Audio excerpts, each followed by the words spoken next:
इनको तो आप पहचानते ही होंगे। ये है विकास सर, जो आईएएस रह चुके हैं और आईएएस का पढ़ाई करवाते हैं, तैयारी करवाते हैं। भारत का नंबर 1 टीचर। अब इनसे सुनिए कि मानव का उत्पत्ति कैसे हुआ, मानव कब आया। आप लोग कहते हैं कि मानव का भगवान का दिन है या कुछ भी है। अल्लाह कहता है कुछ और कहता है, हिंदू कुछ और कहता है, मुस्लिम कुछ और कहता है, ईसाई कुछ और कहता है। पूरा वीडियो देखें और सुने। देखिए, बहुत इंटरेस्टिंग बात है। मैं हिस्ट्री की बात अकबर, बाबर और अशोक और उसकी बात नहीं करता हूँ, वो तो बहुत छोटा हिस्सा है। आप किस लेवल पर चीज़ों को देख रहे हैं वो भी तो एक सवाल है ना। पूरे ब्रह्मांड के इतिहास को सोच के देखिए। ब्रह्मांड यानी पूरा जो कॉस्मोस है, पूरा संसार है, पृथ्वी नहीं, सारी आकाश गंगाएं मिलाकर जो है पूरा, उसे बोलते हैं ब्रह्मांड, सृष्टि उसे बोलते हैं। अगर वीडियो छोड़ के जाते हैं तो पूरी जानकारी। अब ये भी सवाल है दुनिया कैसे बनी, फिर अंधविश्वास। इसका सबसे आसान जवाब धर्मों ने दिया, भगवान ने बनाई, बात खत्म। ये आत्मा, भगवान, पुनर्जन्म, ये जो चीजें हैं ये बहुत आसान उत्तर हैं, बहुत मुश्किल चीजें हैं। कुछ मामले में सही भी हो सकते हैं, किसी मामले में प्रश्न खड़े हो सकते हैं। और फिर गाने भी लिख देते हैं, दुनिया बनाने वाले क्या तेरे मन में समाई, काहे को दुनिया बनाई। अब यही नहीं पता बनाई किसने, और वो सवाल पूछने में लगे हुए हैं काहे को बनाई, क्यों बनाई, वो सब सवाल जवाब चल रहे हैं। जो हिस्ट्री है अभी दुनिया की, अगर वैज्ञानिकों की बातों का साक्ष्य मानो, ऐसा माना जाता है कि लगभग 450 करोड़ साल पहले इस संसार का अस्तित्व शुरू हुआ। 450 करोड़ बोल रहा हूं मैं, 450 साल नहीं बोल रहा हूं। 450 करोड़ साल पहले, 4.5 बिलियन ईयर्स एगो। अगर आपको बहुत आत्मविश्वास हो, बहुत घमंड रहता हो अपने ऊपर, थोड़ी देर में ठीक हो जाएगा। बस ये समझ लीजिए कि इस पूरे संसार में हमारी हैसियत क्या है। 450 करोड़ साल पहले ये संसार बना, ऐसा मानते हैं, बिग बैंग वाले मानते हैं, या जो स्टडीज होती हैं उसके बेस पे अनुमान लगाते हैं कि प्रोसेस कब शुरू हुआ। तो आजकल का जो अनुमान है 450 करोड़ साल पहले का है। हो सकता है थोड़ा बहुत वो कल को एडजस्ट हो जाए, लेकिन अभी के हिसाब से 450 करोड़ साल ही मान लिया जाता है उसको, तो हम उतना ही मान के चलते हैं। ठीक है, तो ये हो गया, संसार बन गया। यानी जिस संसार में आपने आंखें खोली हैं, दुनिया बनाने वाले क्या तेरे मन में समाई, ये 450 करोड़ साल पहले की बात चल रही है। उस संसार में कोई जीवन नहीं था, लाइफ नहीं थी, पौधा भी नहीं था, कुछ भी नहीं था। आजकल की जो धारणा है उसके हिसाब से 370 करोड़ साल पहले, आज से, पहली बार लाइफ यानी कि जीवन देखा गया। देखा गया मतलब जो स्टडीज हैं उससे लगता है कि उसके आसपास लाइफ पहली बार आई होगी। अब ये लाइफ कैसे आई, क्या उस समय कोई आत्मा पहली बार आई या चेतना आई, क्या आया, वो सब रिसर्च की बातें हैं। लेकिन पहली लाइफ, और पहली लाइफ सीधी सी बात है मनुष्य तो नहीं था, है ना। इवोल्यूशन की थियरी में आजकल लोगों का विश्वास ज्यादा है। एक विचार दर्शन में क्रिएशनिज्म, जिसका मतलब है कि इस दुनिया को क्रिएट किया ईश्वर ने। एक है इवोल्यूशनिज्म कि ये दुनिया विकसित होते होते अपने आप ऐसी हुई, जो डार्विन जैसे लोग कहते हैं। एक बीच का रास्ता भी होता है कि शायद ईश्वर ने एक बेसिक स्ट्रक्चर बनाया और उसके बाद इवोल्यूशन से दुनिया ऐसी हो गई। इनमें से क्या सच है समय के साथ पता लगेगा, लेकिन ये आजकल सब लोग मानते हैं कि बेसिक स्ट्रक्चर जैसा भी था उसके बाद इवोल्यूशन से ही दुनिया आगे बढ़ती गई। हम सब भी उसी प्रोसेस में आए। 370 करोड़ साल पहले से चीजें बननी शुरू हुई, लाइफ, स्पीशीज बनती गई, बनती गई, बनती गई। और ऐसा माना जाता है कि अगर टोटल स्पीशीज इस संसार में देखें तो उनकी संख्या 1 ट्रिलियन के आसपास हो सकती है। 1 ट्रिलियन समझते हैं क्या होता है? 1 बिलियन होता है 100 करोड़, उसमें 3 जीरो और जोड़ दीजिए, 1 लाख करोड़। 1 लाख करोड़ के आसपास टोटल स्पीशीज इस ब्रह्मांड में हो सकती हैं, जिनमें से बॉटनी के, जूलॉजी के लोग स्टडी कर करके थक गए हैं। तो अभी तक कुल मिला के 18 लाख यानी 1.8 मिलियन स्पीशीज का नाम रख पाए हैं, उन्हें पहचान पाए हैं। और उनका अनुमान है कि जो स्पीशीज थी या हैं उन सबको मिला के 1 ट्रिलियन, 1 लाख करोड़ के आसपास स्पीशीज हो सकती हैं। आप वैविध्य समझ रहे हैं संसार में कितना है। हमारी जो भारतीय परंपरा है उसमें 84 लाख योनियों का जिक्र आता है। वो भी कुछ ऐसा है कि स्पीशीज कितनी रही होंगी, लेकिन साइंस तो बढ़ते बढ़ते 1 ट्रिलियन पहुंच गया है, जिनमें से 18 लाख का नाम अब तक रखा जा सका है। इन सब में से हम एक हैं सिर्फ। अभी ज्यादा हीरो नहीं बनना है। फिलोसफी पढ़ने के फायदे बहुत सारे हैं। एक ही बिना बात के हीरो बनने का मन खत्म हो जाता है, ये भी तो फायदा है ना। तो बिना बात के हवा में टंगा हो, उसे जमीन पे लाना भी तो अच्छी बात है। अब ये स्पीशीज बढ़ते बढ़ते इवोल्यूशन का प्रोसेस चल रहा है, बहुत तरह की स्पीशीज आती जा रही हैं।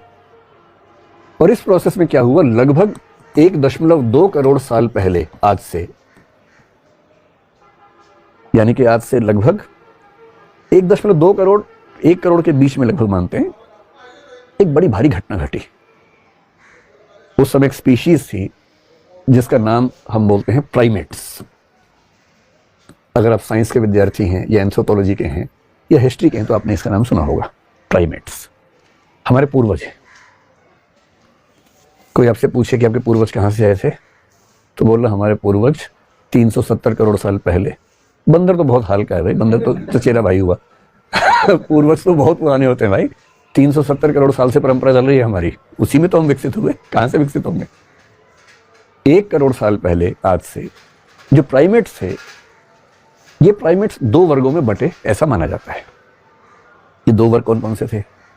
ये सारा मैं क्यों बता रहा हूँ? मैं आपको बताना चाह रहा हूँ फिलोसफी कहाँ से पैदा हो रही है। अभी तो फिलोसफी कहाँ से आएगी? अभी तो इंसान ही नहीं आया, फिलोसफी कहाँ से आएगी? और मनुष्य सभ्यता के अगर मैं मान लूँ कि 1 करोड़ साल हो गए या कम से कम 25 लाख साल या 3 लाख साल तो मरी हालत में हो ही चुके हम लोगों को, और 3 लाख साल में पूरी फिलोसफी ले दे के 3000 साल में है, 3-4 हजार साल में। हमारी मनुष्य सभ्यता के 3 लाख साल के शुरुआती 2,99,000 या कम से कम 94,000-95,000 साल तक ना फिलोसफी है ना साइंस है। क्यों नहीं है? ये पता रहेगा तो पैर टिके रहेंगे जमीन पर। प्राइमेट्स में से एक रास्ता वो हुआ जिस पर आगे चलकर जो ग्रेट एप्स हैं, और ग्रेट एप्स का मतलब है चिंपांजी जैसे होता है, उस तरह के जो जीव है जो मनुष्य के काफी नजदीकी जीव माने जाते हैं लेकिन पेड़ पे रहते हैं, 4 पैर पे चलते हैं, वो ग्रेट एप्स हैं जो प्राइमेट से एक तरफ निकल गए। गोरिल्ला का नाम सुना होगा आपने, ओरांगुटान का नाम सुना होगा। ये सब उस ग्रुप के लोग हैं। ये हमारे समझ लीजिए कि फूफा मौसा टाइप समझ लीजिए, कुछ दूर के वो हैं। कभी जाए चिड़ियाघर तो उनको फूफा जी बोले प्रणाम करना है, ऐसे पत्थर नहीं मारना है, वो फूफा जी है दूर के रिश्ते में। जो दूसरी परंपरा थी, इस परंपरा में क्या हुआ कि ये जो स्पीशीज थी ये धीरे धीरे पेड़ों से उतरकर जमीन पे आ गई, 4 पैर से 2 पैर पे आ गई। इसको बाइपेडलिज्म बोलते हैं। 2 पैर वाले जीव पहली बार दुनिया में हुए, 2 पैर। मनुष्य के इतिहास का सबसे बड़ा टर्निंग पॉइंट है 2 हाथ का फ्री हो जाना। 4 से चल रहे थे, अब 2 फ्री हो गए, अब क्या करें? इन 2 हाथों ने पूरी कल्चर, पूरी इंडस्ट्री, पूरी सिविलाइजेशन खड़ी कर दी। ये 2 हाथ ना होते तो चले रहे होते इससे हम अभी भी। सबसे बड़ा टर्निंग पॉइंट है हमारा 4 से 2 पैर पे आ जाना। जब 2 पैर पे आ गए तो ये सीधे खड़े हुए, इनको दूर तक दिखने लगा, दूर तक घास दिखने लगी, दूर तक पेड़ दिखने लगे, कहाँ खा सकते हैं, डेवलप होने लगे। भागने में अच्छे नहीं थे, इनको हराना बहुत आसान था। जो बाकी स्पीशीज थी इनका शिकार आराम से करती थी, तो एक समय के बाद झुंड में भी रहने लगे। लेकिन सबसे जो बड़ी बात हुई, इनके ब्रेन का डेवलपमेंट होना शुरू हुआ, इनका ब्रेन का साइज बड़ा होने लगा। और ये होते होते आपने 2-3 नाम सुने होंगे। एक नाम सुना होगा ऑस्ट्रेलोपिथेकस, ये शब्द सुने कभी? करीब 30 लाख साल का दौर इसका चला, ऑस्ट्रेलोपिथेकस, जिसका बेसिक मतलब है साउथ का जो एक क्रीचर था। आपने निएंडरथल का एक नाम सुना होगा। निएंडरथल जो था वो पूरी हिस्ट्री में आज तक सबसे बड़े ब्रेन वाला स्पीशीज हुआ, बाद में खत्म हो गया, ऑस्ट्रेलोपिथेकस भी खत्म हो गया। और करते करते 25 लाख साल पहले आज से एक स्ट्रक्चर बना जिसको बोलते हैं होमो हैबिलिस। होमो शब्द सुनते ही समझ जाइए कि अपना नजदीक का रिश्तेदार है। ये हमारी स्पीशीज की शुरुआत होनी शुरू हो रही है यहां से। और इस 25 लाख के बाद भी इसके कई अंतरण होते होते आज से 3 लाख साल पहले वो आया जिसको बोलते हैं होमो सेपियंस, जो कि हम हैं। इस पूरे ब्रह्मांड के इतिहास में 370 करोड़ के जीवन के इतिहास में हमारा समय कुल मिला के 3 लाख साल का है होमो सेपियंस के तौर पर। और होमो सेपियंस होने के बाद जो हुआ वो कमाल हो गया। 1 लाख करोड़ स्पीशीज में से अचानक एक स्पीशीज ने पूरी दुनिया पे कब्जा कर लिया। संयोग से वो हम हैं। बाकी सबको जीना मुश्किल कर दिया, अलग बात है, लेकिन हमें तो सब कुछ हासिल हो गया, इंसान को सब हासिल होने लगा। और इस होमो सेपियंस के डेवलपमेंट में जो 3 लाख साल से शुरू हुआ, आज से 75,000 साल पहले एक बहुत बड़ी घटना घटी। अगर आपने एक किताब पढ़ी हो, अब मैं जो बात बोल रहा हूं उस किताब का जिक्र है, वो युवाल नोह हरारी का नाम सुना होगा आपने।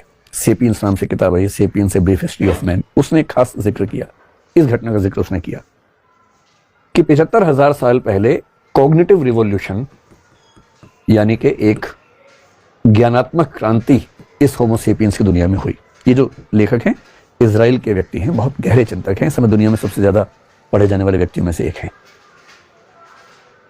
आज से 75,000 साल पहले एक बौद्धिक या वैचारिक या ज्ञानात्मक क्रांति हुई, कॉग्निटिव रिवोल्यूशन हुआ, यानी इस होमो सेपियंस की दिमागी क्षमताएं अचानक बढ़ने लगी।